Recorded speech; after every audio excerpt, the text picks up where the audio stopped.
News টুডেতে আপনাদেরকে স্বাগত। আমি রিক, দেখে নিচ্ছি এই মুহূর্তের বিশেষ কিছু খবর। শনিবার পরিষদীয় মন্ত্রী তথা তৃণমূলের শৃঙ্খলা রক্ষা কমিটির চেয়ারম্যান শোভনদেব চট্টোপাধ্যায়কে শোকজে জবাব দিয়েছেন ভরতপুরের তৃণমূল বিধায়ক হুমায়ুন কবির।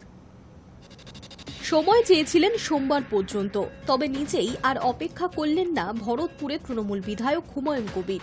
শনিবার সকালে পরিষদীয় মন্ত্রী তথা তৃণমূলের শৃঙ্খলা রক্ষা কমিটির চেয়ারম্যান শোভনদেব চট্টোপাধ্যায়কে শোকজের জবাব দিয়েছেন প্রাক্তন মন্ত্রী। তাতে হুমায়ুন কবির জানিয়েছেন তিনি তার মন্তব্যের জন্য ক্ষমা চাইছেন না। তার মন্তব্যের মাধ্যমে তিনি দলের শৃঙ্খলা ভঙ্গ করেননি বলেই মনে করছেন। রাজ্যের বিরোধী দলনেতা শুভেন্দু অধিকারীর কিছু মন্তব্যের প্রেক্ষিতে হুমায়ুন কিছু কথা বলেছেন। তার ওই মন্তব্যের জেরে তাকে কারণ দর্শাতে বলে তৃণমূলের শৃঙ্খলা রক্ষা কমিটি। তৃণমূল সূত্রে খবর, হুমায়ুনের মন্তব্যের প্রেক্ষিতে তৃণমূলের সর্বময় নেত্রী তথা মুখ্যমন্ত্রী মমতা বন্দ্যোপাধ্যায় তাকে শোকজের নির্দেশ দিয়েছেন। তারপর গত বৃহস্পতিবার তৃণমূল বিধায়ককে শোকজের চিঠি পাঠিয়ে দেয় তার দল। শুক্রবার শোভনদেব জানান হুমায়ুনকে চিঠি পাঠানো হয়েছে, তার প্রমাণ তাদের কাছে রয়েছে। বিধায়ককে 24 ঘন্টার মধ্যে জবাব দিতেও বলা হয়েছিল। এও বলা হয় যদি নির্দিষ্ট সময়ের মধ্যে তিনি উত্তর না দেন তাহলে দল পরবর্তী সিদ্ধান্ত নেবে। শুক্রবার রাতে হুমায়ুনকে ফোনও করেছিলেন শোভনদেব। তখন সোমবার পর্যন্ত সময় চেয়েছিলেন হুমায়ুন কবির, তবে শেষ পর্যন্ত শনিবার সকালে তিনি শোকজের জবাব দিয়েছেন বলে জানিয়েছেন। ওই তৃণমূল বিধায়কের কথায় শুক্রবার রাত 8:12 নাগাদ আমার সঙ্গে কথা হয় শোভনদেব বাবুর। তারপর আমি শোকজে চিঠি দেখি। 1 পাতার শোকজ চিঠি দিয়েছিল, আমি 2 পাতার জবাব দিয়েছি। শোভনদেব যে হোয়াটসঅ্যাপ নম্বর থেকে শোকজ চিঠি পাঠিয়েছিলেন সেই নম্বরে আমি 9:35 আমার জবাব পাঠিয়ে দিয়েছি পিডিএফ করে। হুমায়ুন কবির আরও জানান, এর আগে 1 পাতার শোকজে চিঠি দিয়েছিল, তার 3 পাতার জবাব দিয়েছিলাম। আমি বলেছি আমার কাছে দল আগে নয়, আমি হুমায়ুন কবির। হুমায়ুনের দাবি তার 10 মিনিট 29 সেকেন্ডের একটি বক্তব্যের মধ্যে শুধুমাত্র 31 সেকেন্ডের একটি ভিডিওর জন্য তার কাছে ব্যাখ্যা চাওয়া হয়েছে। তিনি বলেন, দলের পক্ষ থেকে শোভনদেব চট্টোপাধ্যায় মাত্র 7 লাইনে আমার কাছে আমার বক্তব্যের ব্যাখ্যা চেয়েছিলেন। 31 সেকেন্ডের নির্দিষ্ট বক্তব্যে তৃণমূল দলের ভাবমূর্তি নষ্ট হয়েছে ও দলের ক্ষতি হয়েছে বলে আমাকে জানানো হয়েছে। আমি তার জবাব দিয়েছি। আমি দলীয় শৃঙ্খলা ভেঙেছি এমনটা মনে করি না। শোভনদেব চট্টোপাধ্যায় হুমায়ুনের চিঠির প্রাপ্তি স্বীকার করেছেন। তিনি জানান, পিডিএফ পেয়েছি, চিঠিটির হার্ড কপি করতে পাঠিয়েছি। তারপর সেটি শৃঙ্খলা রক্ষা কমিটির কাছে পাঠানো হবে এবং তারপরেই সিদ্ধান্ত নেওয়া হবে। Hi news network. কোচবিহারের দিনহাটায় বিধ্বংসী আগুনে পুড়ে ছাই 18টি দোকান। ভোর 4:30 নাগাদ চৌরাহাটে আগুন লাগে।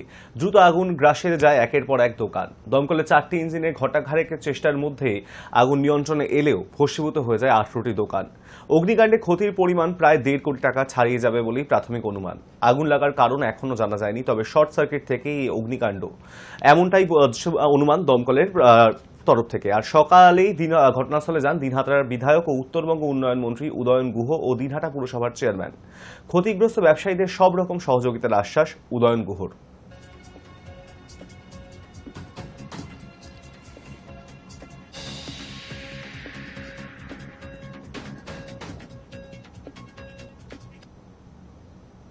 দোলে রক্তাক্ত টিটাগড়। রং খেলার নামে তৃণমূল নেতার ঘনিষ্ঠ যুবককে ডেকে কুপিয়ে খুন। ঘটনা তদন্ত করছে পুলিশ। দোলের দিনে রক্তাক্ত টিটাগড়। রং খেলার নামে ডেকে তৃণমূল কাউন্সিলরের ঘনিষ্ঠ এক যুবককে কুপিয়ে খুনের অভিযোগ। দোল খেলার উদ্দীপনার মাঝেই যুবককে একের পর এক ছুরির কোপ মারা হয় বলে দাবি প্রত্যক্ষদর্শীদের। আহত যুবককে রক্তাক্ত অবস্থায় উদ্ধার করে আরজিকর মেডিকেল কলেজে নিয়ে যাওয়া হলেও চিকিৎসকেরা মৃত বলে ঘোষণা করেন। জানা গিয়েছে নিহতর নাম আকাশ চৌধুরী ওরফে অমর। হত্যাকাণ্ডে জড়িত সন্দেহে একজনকে গ্রেফতার করেছে পুলিশ। তার নাম পবন রাজভর, বাকিরা পলাতক। এলাকায় ব্যাপক উত্তেজনা ছড়িয়েছে। স্থানীয় সূত্রে জানা গিয়েছে বুধবার দুপুরে খড়দহের 13 নম্বর ওয়ার্ডের এলাকার অন্তর্গত টিটাগড়ে জয়শ্রী কেমিক্যালসের সামনে চলছিল দোল খেলা। তার মাঝেই আকাশকে রং খেলার জন্য ডেকে আনে কেউ বা কারা। তিনি সেখানে পৌঁছতেই রংমাখা কয়েকজন যুবক ছুরি দিয়ে তাকে এলো পাথারি কোপ মারে বলে অভিযোগ। রাস্তায় লুটিয়ে পড়েন আকাশ। তড়িঘড়ি রক্তাক্ত অবস্থায় উদ্ধার করে আরজিকর হাসপাতালে তাকে নিয়ে যাওয়া হলে মৃত বলে ঘোষণা করা হয়। দোলের আনন্দের মাঝে এমন নৃশংস হত্যাকাণ্ড নিমেষে শোকের ছায়া ফেলেছে এলাকাতে। এক প্রত্যক্ষদর্শীর কথায় সকাল থেকে এখানে হোলি খেলা চলছিল। তার মাঝে এসে কয়েকজন উত্তেজনা করে। স্থানীয়রা তাদের সরিয়ে দিয়েছিল। তারপর 1:15 নাগাদ এখানে নামাজ হলো। আমরা সবাই শান্তিতেই নামাজ পড়লাম। তারপর শুনলাম জয়শ্রী কেমিক্যালসের সামনে আকাশ বলে একটা ছেলেকে রং খেলার নামে ডেকে নিয়ে গিয়ে ধারালো অস্ত্র দিয়ে গলায় পেটে কোপ মারা হয়েছে। কানাই তিওয়ারি, পবন রাজভরনা নাকি এরকম করেছে। পবনকে পুলিশ গ্রেফতার করেছে শুনেছি। আমরা চাই আজকের দিনে এভাবে একজনকে খুন করার জন্য কঠোর শাস্তি হোক, ওরা যেন ছাড়া না পায়। আমি সঙ্গে সঙ্গে স্পটে যাই, পুলিশ প্রশাসন ছিল, পুলিশ প্রশাসনকে বললাম, ওরা বললো যে না, যে মেরেছে তাকে আমরা অ্যারেস্ট করে নিয়েছি। কোনো রাজনৈতিক সম্পর্ক না দাদা, এটা যে ছেলেটা মেরেছে সেটা ক্রিমিনাল, সে কয়েকদিন আগেই জেল থেকে ছাড়া পেয়ে এখানে থাকতো। বারাকপুর পুলিশের তরফের ডিসি সেন্ট্রাল ইন্দ্রবদন ঝাড় খবর পেয়ে ঘটনাস্থলে পৌঁছায়। তিনি জানান, আমরা আধ ঘন্টা আগেই খবর পাই খড়দহ পুরসভার এলাকার 13 নম্বর ওয়ার্ডে একটি ঝামেলা হয়েছে। 2-3 জন মিলে একজনকে কুপিয়ে দিয়েছে। আমরা সঙ্গে সঙ্গে এখানে আসি, আহতকে উদ্ধার করে হাসপাতালে পাঠানো হয়, তবে বাঁচানো যায়নি। ঘটনাস্থল থেকে আরেকজনকে আটক করে থানায় নিয়ে যাওয়া হয়েছে। তদন্ত শুরু করা হয়েছে, কিভাবে কি ঘটল তা দেখছে পুলিশ। সূত্রের খবর, 3 জনের বিরুদ্ধে হত্যার অভিযোগ দায়ের হয়েছে। তারা হলো পবন রাজভর, রাজ তিওয়ারি ও কানাই তিওয়ারি। পুরনো কোনো শত্রুতার জেরে এই ঘটনা বলে মনে করছেন স্থানীয় বাসিন্দারা, কিন্তু ঘটনা আসলে কি তা খতিয়ে দেখছে পুলিশ। Hi news network.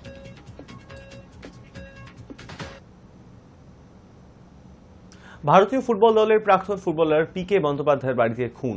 মদের আসরের মধ্যেই ধারালো অস্ত্রের কোপে খুন করার অভিযোগ উঠছে গাড়ির চালকের বিরুদ্ধে। ভারতীয় ফুটবল দলের প্রাক্তন ফুটবলার পিকে বন্দ্যোপাধ্যায়ের বাড়িতে খুন। মদের আসরের মধ্যেই ধারালো অস্ত্রের কোপে খুন করার অভিযোগ উঠছে গাড়ির চালকের বিরুদ্ধে। বিধাননগর দক্ষিণ থানার পুলিশ অভিযুক্ত গাড়ি চালককে গ্রেফতার করেছে। ধৃত চালকের নাম বরুণ ঘোষ। গোপীনাথ নামে ওই বাড়ির এক পরিচারককে খুন করার অভিযোগ উঠছে তার বিরুদ্ধে। শুক্রবার রাতে ওই ঘটনাটি ঘটে। কিংবদন্তি ফুটবলার বেঁচে থাকাকালীন সল্টলেকে জিটি ব্লকের বাড়িতেই থাকতেন। তার প্রয়াণের পর মেয়েরা থাকেন সেখানে, তবে শুক্রবার ওই বাড়িতে নাকি কেউই ছিলেন না। আর সেই সুযোগেই মদের আসর বসিয়েছিলেন পরিচালক গোপীনাথ প্রহরী এবং গাড়ি চালক বরুণ ঘোষ। অভিযোগ, মদ খেতে খেতে বচসায় জড়িয়ে পড়ে তারা। ঝগড়াঝাটির মাঝেই রান্নাঘরে চলে যায় বরুণ, সেখান থেকে একটি ধারালো ছুরি নিয়ে আসে। অভিযোগ, কিছু বুঝে ওঠার আগেই পরিচালকের উপর ছুরি হাতে ঝাঁপিয়ে পড়ে এলো পাথারি কোপাতে থাকে। ঘটনা জানাজানি হওয়ার পর পুলিশ রক্তাক্ত অবস্থায় ওই পরিচালককে উদ্ধার করে নিয়ে যাওয়া হয় বিধাননগর মহকুমা হাসপাতালে। তবে ততক্ষণে সবকিছু শেষ। চিকিৎসকেরা তাকে মৃত বলে ঘোষণা করেন। দেহটি ময়নাতদন্তে পাঠানো হয়েছে। গাড়ি চালক বরুণ ঘোষকে গ্রেফতার করেছে বিধাননগর দক্ষিণ থানা পুলিশ। মদের আসরে ঠিক কি নিয়ে অশান্তি হলো তা এখনো স্পষ্ট নয়। পুলিশ বিষয়টি খতিয়ে দেখছে। গাড়ি চালক এবং পরিচালকের মধ্যে পুরনো কোনো শত্রুতা ছিল কিনা তাও তদন্ত সাপেক্ষ বলে মনে করছেন তদন্তকারীরা। ধৃতকে জেরা করে রহস্যের জট খুলতে পারে বলে অনুমান পুলিশের। Hi news network.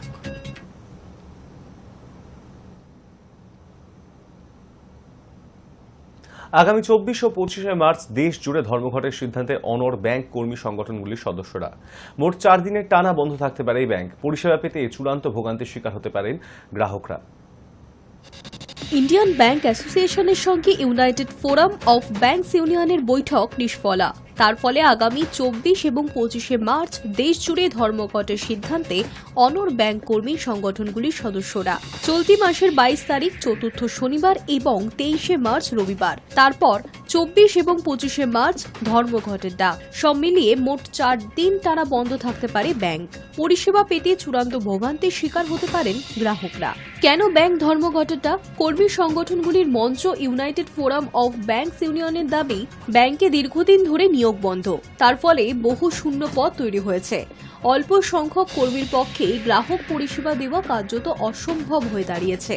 এছাড়া 5 দিনের সপ্তাহ চালুর ক্ষেত্রেও আইবিএ সঠিক ভূমিকা পালন করেনি বলেই অভিযোগ। তৃতীয়ত, উৎসাহ ভাতা চালুর কথা থাকলেও তা এখনো হয়নি। এমনই একগুচ্ছ দাবিতে ব্যাংক কর্তৃপক্ষের সংগঠন ইউনিয়ন ব্যাংকস অ্যাসোসিয়েশন বা আইবিএর সঙ্গে কর্মী সংগঠনগুলির মঞ্চ বৈঠক করে। বৈঠক নিষ্ফলা হওয়ায় ধর্মঘটের সিদ্ধান্তে অনড় কর্মীরা। ইউনাইটেড ফোরাম অফ ব্যাংক ইউনিয়নের তরফে জানানো হয়েছে, বৈঠকে কোনো রফা সূত্র বের হয়নি, তাই ধর্মঘটের সিদ্ধান্তে এককাট্টা কর্মীরা। এদিকে আগামী 18 মার্চ কেন্দ্রীয় শ্রম কমিশনারের সঙ্গে আরেকটি বৈঠক রয়েছে। ওই বৈঠকে কি আলোচনা হয় সেদিকেই তাকিয়ে রয়েছে এখন সকলেই। Hi news network. পুরীর মহাপ্রসাদ পরিবেশনের ক্ষেত্রে বিশেষ উদ্যোগ। ভক্তদের জন্য একটি পৃথক ডাইনিং জোন তৈরি করার সিদ্ধান্ত নিয়েছে মন্দির কর্তৃপক্ষ।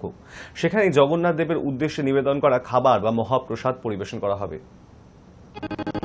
পুরীতে গেলেই সকলে জগন্নাথ মন্দিরের প্রসাদ গ্রহণ করতে চান। উৎসবের দিনে তো লক্ষ লক্ষ মানুষের ঢল নামে জগন্নাথ ধামে, আর মহাপ্রসাদ পেতে ভিড় জমে পুরীর মন্দিরে। সে সময় ভিড় সামলানো কঠিন হয়ে পড়ে। সে কথা ভেবেই গুরুত্বপূর্ণ পদক্ষেপ করল পুরী মন্দির কর্তৃপক্ষ। এবার মহাপ্রসাদ পরিবেশনের ক্ষেত্রে বিশেষ উদ্যোগ নেওয়া হচ্ছে।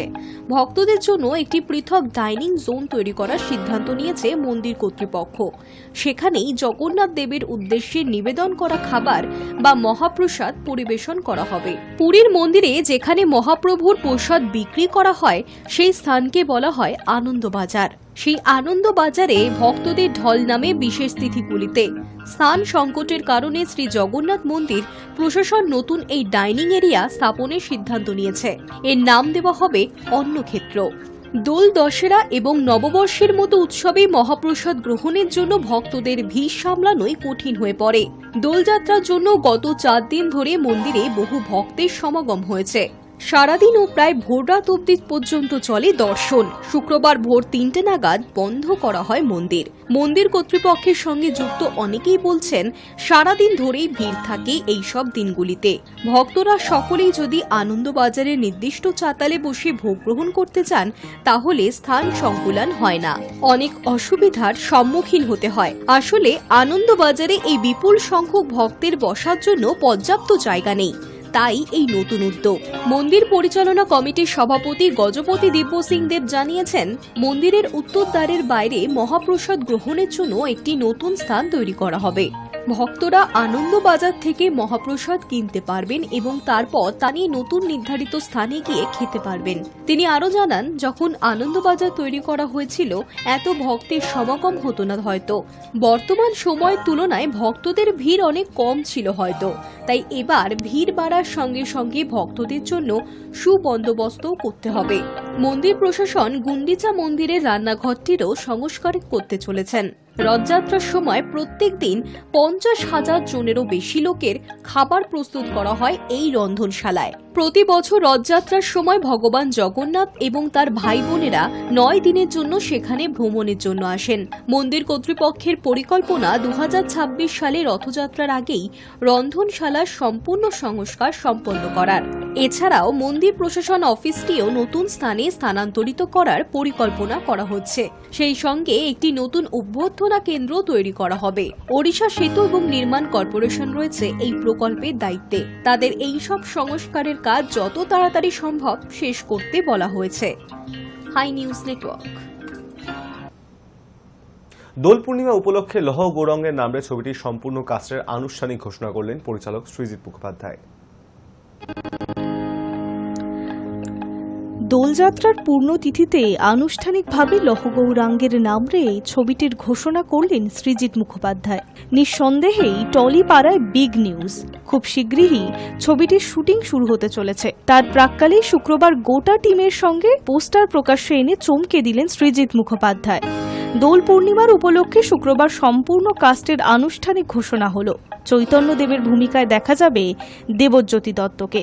গত 4 বছর ধরে বিভিন্ন অভিনেতার কথা শোনা গিয়েছিল, তবে শুক্রবার লৌহ গৌরাঙ্গের নামে ছবির চৈতন্যদেবের সঙ্গে পরিচয় করিয়ে দিলেন সৃজিত।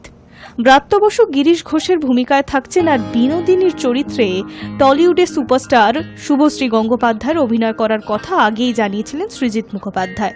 বিনোদিনীর রূপে কেন শুভশ্রী? কারণ শুভশ্রী এই সময় যেটা বললাম অসম্ভব গুণী একজন অভিনেত্রী। তার সঙ্গে তার নানান পারফরমেন্স দেখে আমার মনে হচ্ছে কবে ওর সাথে কাজ হবে, এবং ফাইনালি সেই কাজটা হচ্ছে। বাকি কাস্টিংয়েও চমক রয়েছে। ঈশা সাহাকে প্রথমবার দেখা যাবে সৃজিতের ছবিতে। শুক্রবার লৌহ গৌরাঙ্গের নামে ছবিটির আনুষ্ঠানিক ঘোষণায় হাজির ছিলেন তিনিও। সবথেকে তাৎপর্যপূর্ণ হলো ইন্দ্রনীল সেনগুপ্ত থাকছে এই ছবিতে। অটোগ্রাফ এবং মিশর রহস্যর পর ইন্দ্রনীল থাকবেন সৃজিতের এই ছবিতে। ঈশা এবং ইন্দ্রনীল সেনগুপ্ত নানা কারণে খবরে এলেও তারা যে আদ্যন্ত পেশাদার এই ছবির কাস্টিং থেকেই পরিষ্কার। ঈশা থাকছেন পরিচালকের ভূমিকায় এবং ইন্দ্রনীলকে দেখা যাবে এক সুপারস্টারের চরিত্রে। যা স্ত্রীর ভূমিকায় থাকছেন পর্ণ মিত্র। 2021 সালে প্রথম এই ছবির ঘোষণা হয়েছিল। অবশেষে শুক্রবার সিনেমার আনুষ্ঠানিক ঘোষণার পরেই খুশি হয়েছে সৃজিতের অনুরাগীরা। High news Network. ভিকিকে সোহাগের রঙে রাঙালেন ক্যাটরিনা, ফের একজোট তামান্না বিজয় বর্মা। দোলে কি কি করলেন বলি তারকারা, দেখুন। বাংলায় যা দোল, বলিউডে তাই হোলি। বছরের ব্যস্ততা একদিকে, আর একদিকে রঙের পরব। কেউ সপরিবারে, কেউ যুগলে, আবার কারাও ভাঙা সম্পর্ক জোড়া লাগালো এই ফাঁকে। কেউ আবার বন্ধুদের সঙ্গে সদল বলে। যে যেভাবে পেরেছেন সেইভাবে উদযাপনে মেতেছেন। পর্দায় তিনি কখনো রেখার সঙ্গে খেলায় মাতোয়ারা, আবার কখনো হেমার সঙ্গে। কিন্তু বাস্তব জীবনের সঙ্গিনী জয়া বচ্চনের সঙ্গে প্রায় প্রতি বছরই এই দিনটি উদযাপন করে থাকেন বলিউডের মেগা সুপারস্টার অমিতাভ বচ্চন। এবছরও সপরিবারে প্রথা মেনে ন্যাড়াপোড়া করেছেন তারা। অন্যদিকে অভিনেতা ভিকি কৌশলের সঙ্গে প্রায় 4 বছরের বিবাহিত জীবন। বিয়ের পর থেকে প্রতি বছরই রঙের উৎসবে সামিল হতে দেখা গিয়েছে ক্যাটরিনা কাইফকে। এবারও স্বামী, দেওর, শ্বশুর শাশুড়িকে নিয়ে হোলি খেললেন নায়িকা। স্বামী ভিকির গাল সোহাগের রঙে রাঙালেন ক্যাটরিনা কাইফ। গত কয়েকদিন ধরেই মায়ানগরীর সরগম বিজয় বর্মা ও তামান্না ভাটিয়ার বিচ্ছেদের খবর। সদা একসঙ্গে থাকতেন যে জুটি, তাদেরই নাকি পথ আলাদা হয়ে গিয়েছে। কিন্তু রঙের উৎসবে যেন ফের কাছাকাছি তারা। এই দিন অভিনেত্রী রবিনা টন্ডনের বাড়িতে রং খেলতে থেকে বেরোতে দেখা গেল যুগলকে। যদিও তারা আলাদাভাবে এসেছেন এবং আলাদাভাবেই বেরিয়েছেন, তবে যখন বাড়ি ফেরেন তামান্নার সারা শরীর জুড়ে সবুজ গোলাপি রঙের ছয়লাপ। রঙিন হয়ে উঠেছিলেন বিজয়ও। তাদের মধ্যে সমস্যার সমাধানের সূত্র মিলল কিনা তা অবশ্য এখনো অধরা। আর একদিকে গত বছর প্রেম ভেঙেছে মালাইকা অরোরার। তারপর থেকেই কাজে ডুবে আছেন অভিনেত্রী। দোলের দিনেও তার ছুটি নেই। কলকাতা এসেছিলেন অভিনেত্রী এক অনুষ্ঠানে। সেখানে নিজের ঢোলনা গানে নাচতে দেখা যায় তাকে। এই মুহূর্তে দক্ষিণী অভিনেত্রী শ্রীলীলার সঙ্গে তার প্রেমের চর্চা সর্বত্র। যদিও দোল উদযাপন করেছেন বাড়িতেই। তিনি আর কেউ নন, কার্তিক আরিয়ান। বাবা, মা ও ঘনিষ্ঠ বন্ধুদের সঙ্গে হোলির রঙে রঙিন করেছেন সহকারী থেকে বন্ধু সকলকে। একেবারে মন খুলে আবির নিয়ে হুল্লোড় করতে দেখা গিয়েছে কার্তিক আরিয়ানকে। অন্যদিকে এমনিতেই স্বামীকে চোখে হারান সোনাক্ষী। তবে রঙের উৎসবে একা একা কেন সোনাক্ষী? এই মুহূর্তে নিজের আসন্ন ছবির শুটিং নিয়ে ব্যস্ত অভিনেত্রী। জাহিরও রয়েছেন মুম্বাইয়ে। বিয়ের পর প্রথম দোল জাহিরকে ছাড়াই কাটাতে হলো সোনাক্ষীকে। ক্যাটরিনা কাইফ, ভিকি কৌশল, কার্তিক আরিয়ান, মালাইকা অরোরা ছাড়াও এই দিন আরও অনেক সেলিব্রিটিকে হোলির আনন্দে মাতোয়ারা হতে দেখা গেল। Hi news network. News today এখন এই পর্যন্তই। দেখতে থাকুন হাই নিউজ, নির্ভীক, নিরপেক্ষ।